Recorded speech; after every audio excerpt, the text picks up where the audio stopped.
Hi guys, and welcome back to my channel. In today's video I'm going to share with you all my recipe for a gluten-free fruitcake. Now I didn't put a lot of browning in this recipe, but if you wanted to make it a darker fruitcake, of course feel free to adjust those ingredients accordingly. So let me show you guys how easy this is to put together and you'll never know it's gluten-free. First, we'll start by blending our fruits. So place all of your fruits in a blender along with the liquor or cherry brandy. I like using the Myers rum.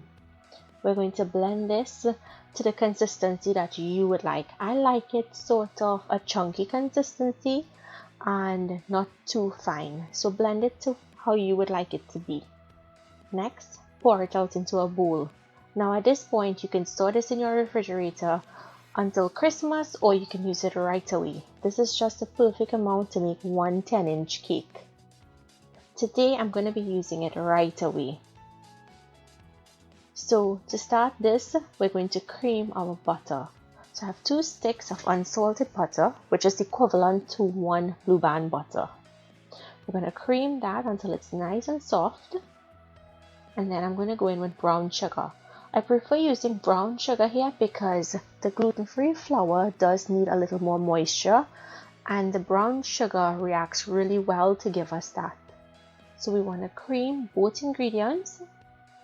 And once combined, we're going to go ahead and add in our eggs one at a time until it's combined properly after each addition.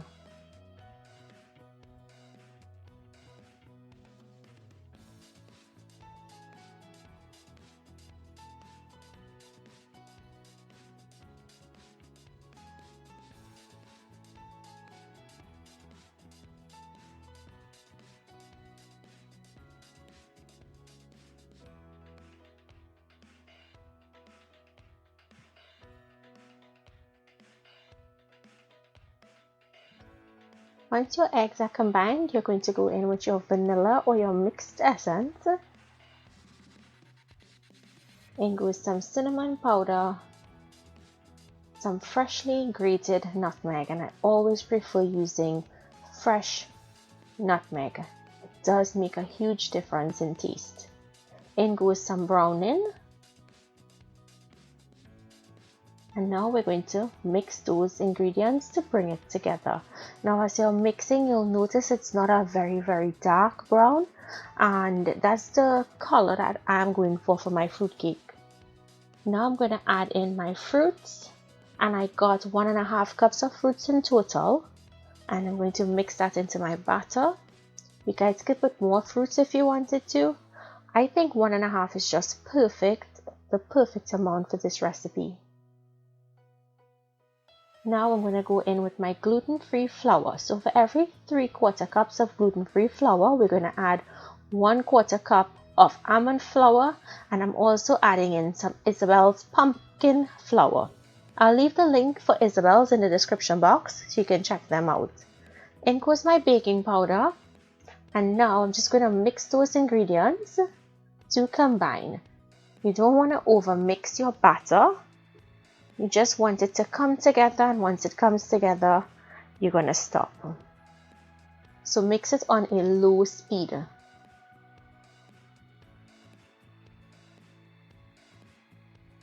Okay, once it comes together, all I have to do now is scrape down the edges of the bowl to make sure that everything is incorporated properly. And then I'm going to pour this out into a 10-inch greased and floured cake pan. Make sure and smoothen out the top, and then this goes into your oven to bake at 350 degrees Fahrenheit for about 1 hour or until a skewer comes out clean. Now it did crack up a little bit on the top, but trust me, the flavor is there. I'm just going in and poke a few holes while hot so that it helps that alcohol to absorb. You'll notice as I'm pouring the alcohol, you see how it's absorbing? That's why you want to do it when the cake is hot. It's going to absorb that alcohol really well. So put as much or as little alcohol as you want. And if you wanted to, omit the alcohol and use grape juice instead. And you could also use grape juice to blend your fruits. All you have to do now is cut yourself a slice And make sure and share with your friends and family. They are going to love this one. Look at the consistency of the cake. It's just perfect. So I hope you guys enjoyed today's recipe. Make it. Let me know down below what do you think. If you try it, I want to hear from you. Thank you guys so much for requesting this. Please continue to stay safe and I'll see you in my next video. Bye everyone.